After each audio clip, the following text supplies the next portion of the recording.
नमस्कार दोस्तों, आप सभी पर माँ का आशीर्वाद और बजरंगबली की कृपा सदैव बनी रहे। भगवान की कृपा को प्राप्त करने के लिए क्या विधान हमें करने चाहिए, किन नियमों का हमें पालन करना चाहिए, इस विषय के ऊपर हम अपनी पिछली कई वीडियोस में चर्चा कर चुके हैं। लेकिन आज जो मैं आपको बताने जा रही हूँ वो थोड़ा हटकर है, बेहद जरूरी है।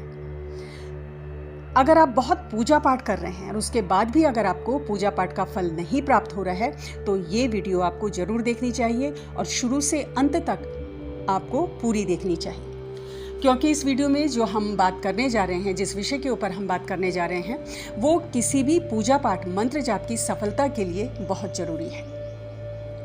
पूजा में सफलता के मूलभूत सूत्र क्या हैं? क्या इन सूत्रों को आपने अपने जीवन में लागू किया है? इस बारे में आज मैं आपसे बात करने जा रही हूँ। ऐसे सूत्र जिनके बिना आपकी पूजा अधूरी है। तो जानते हैं सबसे पहली चीज जिस पर आपको ध्यान देना है। पहले तो आपको ये समझना है कि ज्यादातर लोग पूजा में कब आते हैं, भगवान की शरण में कब आते हैं। स्पष्ट है, जब कोई गहरी मुसीबत आती है तो भगवान ही उन्हें आखिरी सहारा नजर आते हैं। उन्हें प्रतीत होता है कि यही अब मेरी आखिरी शरण है और ईश्वर उनकी मदद करेंगे और परमात्मा मदद करता भी है।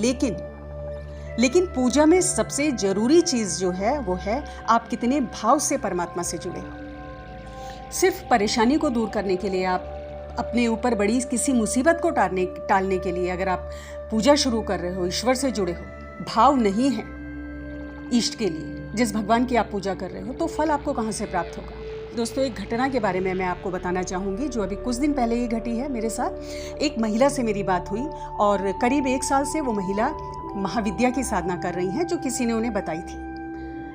लेकिन साधना का फल उन्हें प्राप्त नहीं हुआ, अर्थात जिस कार्य की पूर्ति के लिए वो साधना कर रही थी वो कार्य पूर्ण नहीं हुआ। जब मुझसे उनकी बात हुई तो वो मेरा मार्गदर्शन चाहती थी। तो उनके जो शब्द थे वही मैं आपको बता रही हूँ कि आज तक मैंने जो कुछ हासिल किया, हर इच्छा मेरी पूरी हुई, फिर ऐसा क्यों हो रहा है? माँ मेरी इच्छा पूरी क्यों नहीं कर रही? मैं तो इसे करके ही दम लूँगी और हर हाल में माँ को मुझे ये देना ही होगा। तो इसमें जब उन्होंने ये शब्द जो कहे तो उनके भाव नहीं थे माँ के प्रति, बल्कि एक जिद थी। और जिद भी कैसी? बिना भाव की। जिद तो अच्छी है भक्ति में कि मुझे ये करना है, लेकिन भाव भी तो जरूरी है। जैसे एक बच्चे की जिद होती है कि मुझे चांद चाहिए हर हाल में, कुछ ऐसे ही जिद वो कर रही थी। तो कहाँ से उनको अपनी साधना का फल मिलेगा? अगर माँ के प्रति प्रेम पहले होता और इच्छा पूर्ति की अभिलाषा बाद में होती तो परिणाम कुछ और ही होता। साथ ही ये भी सच है दोस्तों कि बिना ईश्वर की कृपा के भक्ति भाव बोल बोलकर किसी के अंदर पैदा नहीं किया जा सकता। अगर बार बार मैं ही आपसे बोलूं या कोई मुझसे बोले तो ये किसी के द्वारा जबरदस्ती पैदा नहीं किया जा सकता, ये स्वतः उत्पन्न होते हैं। और बिना भगवत कृपा के भक्ति में तो मन भी नहीं लग सकता। ये ऐसे ही हुआ कि जैसे एक बच्चे को परीक्षा देनी है तो उसकी रुचि पढ़ाई में हो, उसका ध्यान पढ़ाई में हो, इसके लिए माता पिता बहुत प्रयत्न करते हैं। अच्छे से अच्छे टीचर के पास उसे भेज देंगे, अच्छी से अच्छी किताबें, सैंपल पेपर उसे ला के दे देंगे, उसके कमरे को वास्तु के हिसाब से व्यवस्थित कर देंगे ताकि बच्चे का मन पढ़ाई में लगे और उसको अच्छे अंक प्राप्त हों। लेकिन अगर बच्चे का मन ही पढ़ाई में नहीं है तो ये सारी चीज़ें व्यर्थ हैं। बिना इन सुविधाओं के भी एक बच्चा अच्छे अंक ला सकता है यदि उसका मन पढ़ाई में लगता है। जीवन के किसी भी क्षेत्र में सफलता पाने का यही सूत्र है कि जो करो 100% फोकस के संग करो। भक्ति के क्षेत्र में तो ये नियम और भी तीव्रता से लागू होता है, क्योंकि यहाँ तो खेल ही सिर्फ भाव का है। भाव है तो बिना विधि विधान के भी परमात्मा मिल जाएंगे, और भाव नहीं है तो कितने भी विधि विधान आप कर लें, कितने भी नियम पालन आप कर लें, कुछ होने वाला नहीं है। मीरा ने कृष्ण को पाया तो क्या कोई विधि विधान किया कि मैं इतने लाख मंत्र जप करूंगी तो मुझे कृष्ण मिलेंगे? सिर्फ प्रेम किया और प्रेम से कृष्ण को जीता। वाल्मीकि जी ने मरा मरा बोलकर राम नाम की सिद्धि प्राप्त करी। मरा मरा जब वो बोल रहे थे वो तो उल्टा मंत्र बोल रहे थे, लेकिन उन पर राम जी की कृपा हुई और उनका कुछ अहित भी नहीं हुआ। जैसे कि कहा जाता है कि गलत मंत्र करोगे तो हानि होगी।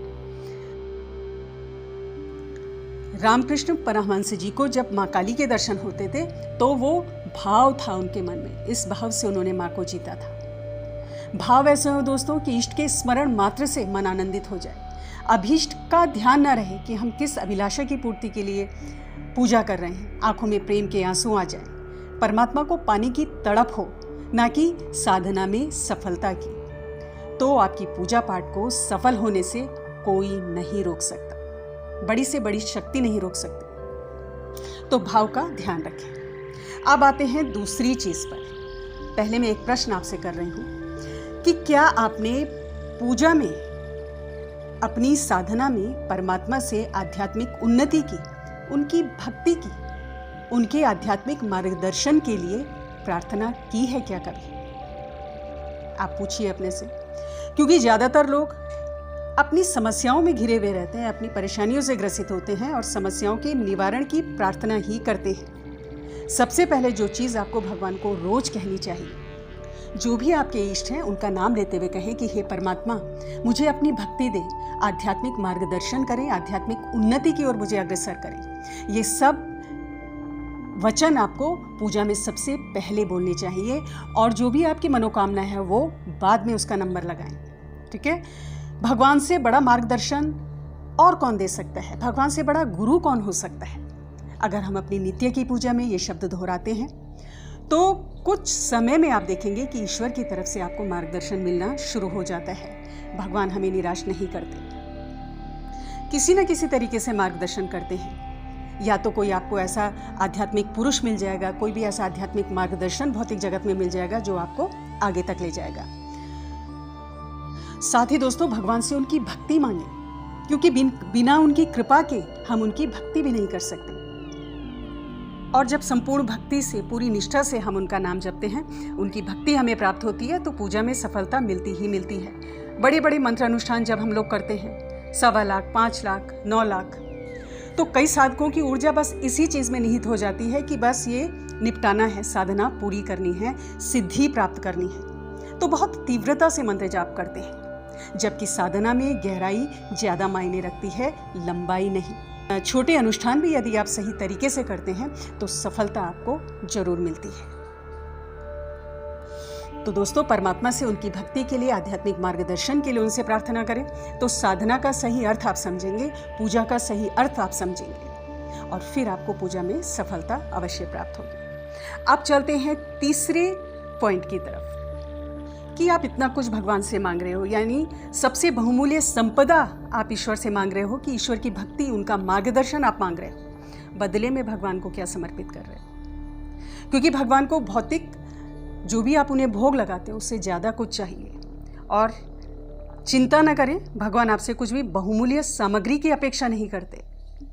वो तो खुद ही दाता हैं, सब कुछ देने वाले हैं। वो जो आपसे मांग रहे हैं वो हैं आपके विकार, आपके दोष, जो आपकी पूजा को सफल नहीं होने देते।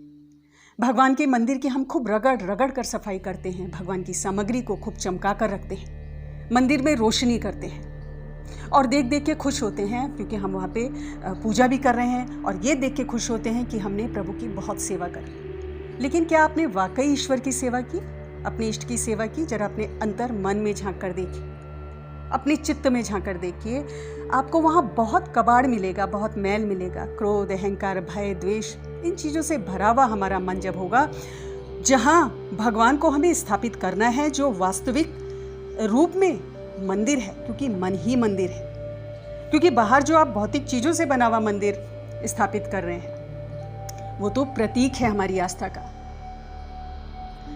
जब हम अपनी भक्ति को एक स्थूल रूप दे देते हैं तो वो उस चीज का प्रतीक है। जब मन रूपी मंदिर में रोशनी हो जाती है, परमात्मा की कृपा हो जाती है, सारा कबाड़ साफ हो जाता है, तो बाहर के मंदिर की भी आवश्यकता नहीं रहती। हिमालय की ऊंची कंदराओं में बैठे जो संत हैं, गहन जंगलों की गुफाओं में बैठे जो संत हैं, क्या वो किसी भव्य मंदिर में बैठकर साधना कर रहे हैं? जहाँ वो साधना करते हैं वहाँ तो बीहड़ जंगल होते हैं, जंगली जानवर होते हैं, जहरीले जंतु होते हैं। लेकिन चूंकि, और उनके पास कोई सामग्री भी नहीं है होती अपने प्रभु को अर्पित करने के लिए, लेकिन चूंकि उनके मन का मंदिर ईश्वर के प्रेम के प्रकाश से जगमगाता रहता है,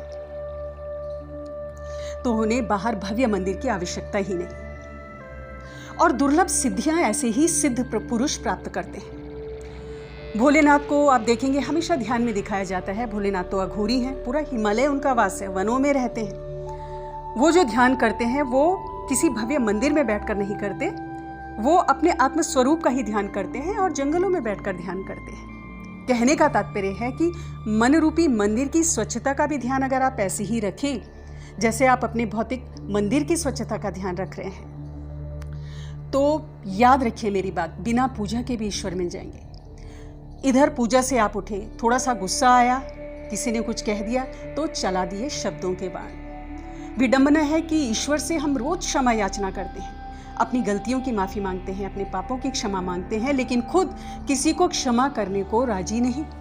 उसने मेरे साथ ऐसा किया तो मैं भी ऐसा ही करूँगा कि जो भावना जब आपके मन में होती है तो वो इस प्रकार की एनर्जी अपने चारों तरफ आप क्रिएट कर लेते हैं। अब चूंकि आपने ब्रह्मांड में एनर्जी क्या भेज दी है कि मैं तो माफ़ नहीं करूँगा, उसने मेरे संग गलत किया है, अब मैं उसे सबक सिखाऊंगा। बदले में आप क्षमा की एनर्जी नहीं भेज रहे हो ब्रह्मांड में। अपनी गलतियों की माफ़ी की उम्मीद फिर आप भगवान से कैसे कर सकते हो? क्योंकि आपको मिलता क्या है, आपके जीवन में आपको जो प्राप्त हो रहा है वो आपके ही द्वारा क्रिएट किया गया है, आपकी ही विचारों की ऊर्जा है जो आपके पास वापस आती है। जो आप ब्रह्मांड को भेजोगे वही वापस आएगा। जब माफ़ी की एनर्जी आपने ब्रह्मांड में भेजी ही नहीं कि मैं उसे माफ़ करता हूँ, तो बदले में आपको कैसे मिलेगी? जो आप दे रहे हैं वही तो आपको वापस मिलेगा। तो जो आप ईश्वर से चाहते हैं दोस्तों, उसका एक अंश, ज़्यादा नहीं, एक अंश जो आपकी सामर्थ्य में है उसे आप अपने आसपास के लोगों को, जरूरतमंदों को दें। अगर पैसा चाहिए तो पैसा दें। किसी को किसी भी प्रकार की हेल्प चाहिए और आप उसके सामर्थ्य हैं उसके हेल्प करने के लिए, सामर्थ्यवान हैं, तो जरूर उसकी मदद करें। अगर आप ऐसा करते हैं तो आपकी पूजा पाठ सफल होने से कोई आपको नहीं रोक सकता। बड़े बड़े अनुष्ठान, मंत्र साधना करने की भी ज़रूरत नहीं।